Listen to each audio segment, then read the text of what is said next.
कौमी तालीम का दिन आजाद हिंद के पहले वजीर तालीम मौलाना अबुल कलाम आजाद की यौम पैदाइश की मुनासिबत से हिंदुस्तान में हर साल मनाया जाता है। मौलाना अबुल कलाम आजाद ने 15 अगस्त सन 1947 से 2 फरवरी सन 1958 तक खिदमत अंजाम दी। हिंदुस्तान का कौमी यौम तालीम 11 नवंबर को मनाया जाता है। कौमी यौम तालीम मनाने का ऐलान विज़ारत इंसानी वसाइल ने 11 सितंबर 2008 को किया। कौमी यौम तालीम का मकसद तालीम के बारे में शऊर उजागर करना और तालीम की अहमियत से आगाही है। इस दिन को आजाद हिंदुस्तान में निज़ाम तालीम की बुनियाद रखने, इस शोबे में मुल्क की मौजूदा कारकर्दगी का जायजा लेने और उनमें बेहतरी लाने में मौलाना आजाद की शराकत को याद करने के मौके के तौर पर देखा जा सकता है। मौलाना अबुल कलाम आजाद प्राइमरी तालीम, लड़कियों की तालीम, 14 साल तक की उम्र के तमाम बच्चों के लिए मुफ्त और लाजमी तालीम, पेशावराना तरबियत और तकनीकी तालीम के हामी थे। उन्होंने जदीद उलूम की तालीम और खवातीन की तालीम पर जोर दिया।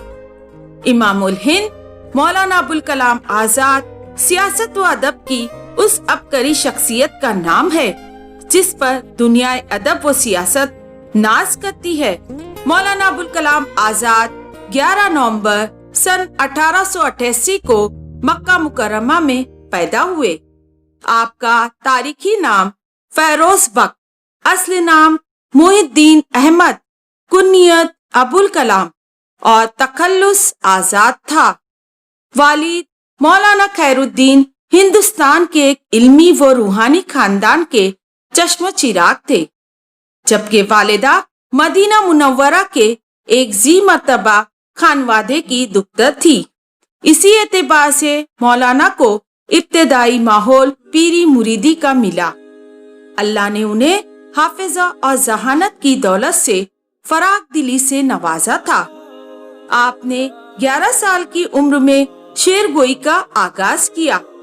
13-14 साल की उम्र में फिका, हदीस, मंतिक और अदबियात पर उबूर हासिल कर लिया था।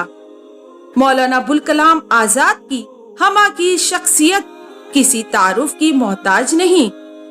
उनकी शख्सियत के बहुत से पहलू हैं। वो अगर मुजाहिद आजादी थे तो आलमे दीन भी थे। उन्हें कुरान, फिका, इल्मुल कलाम, इल्मुल हदीस पर गैर मामूली कुदरत हासिल थी। एक अजीम खतीब, जबरदस्त सहाफी, अजीम दानिश्वर, बुलंद पाया मुफक्किर, फलसफी और जंग आजादी के अजीम कौमी रहनुमा थे। मौलाना आजाद की बसीरत से मुतासिर होकर सर स्टीफोर्ड क्रिप्स ने कहा था, मैंने ऐसा बालिग नजर, दूर रस और दूर भी सियासतदा नहीं देखा।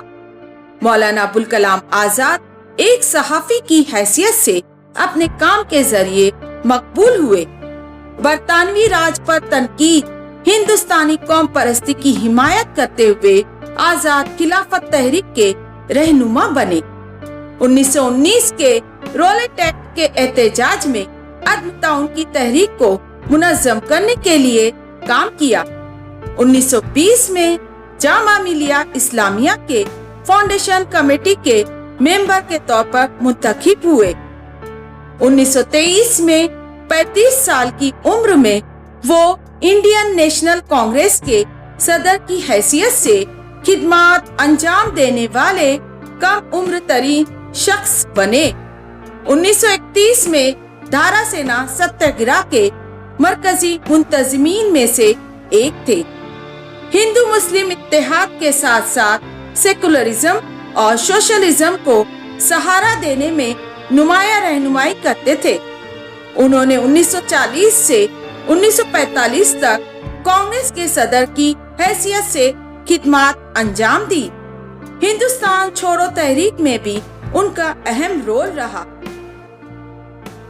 مولانا ابوالکلام آزاد نے سن 1912 میں الہلال اخبار جاری کیا۔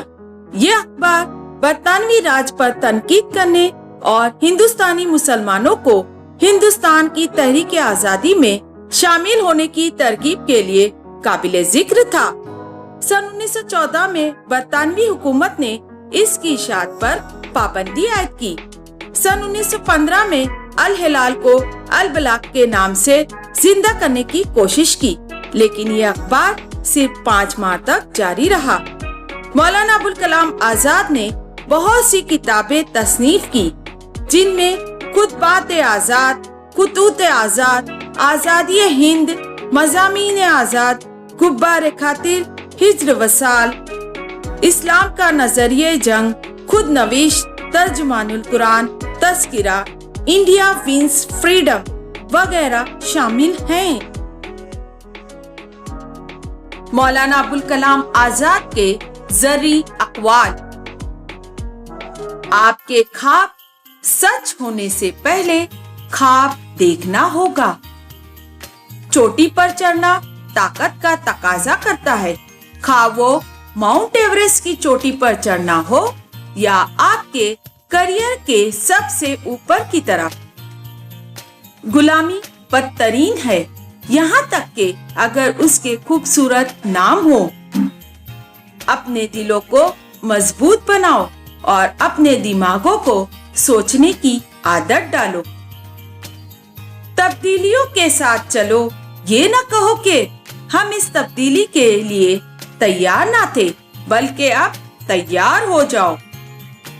ستارے ٹوٹ گئے لیکن سورج تو چمک رہا ہے، اس سے کنیں مانگ لو اور ان کو اندھیری راہوں میں بچھا دو جہاں اجالے کی سخت ضرورت ہے۔ قومی یوم تعلیم کا پیام: آؤ ایک کام کرے، تعلیم کو عام کرے۔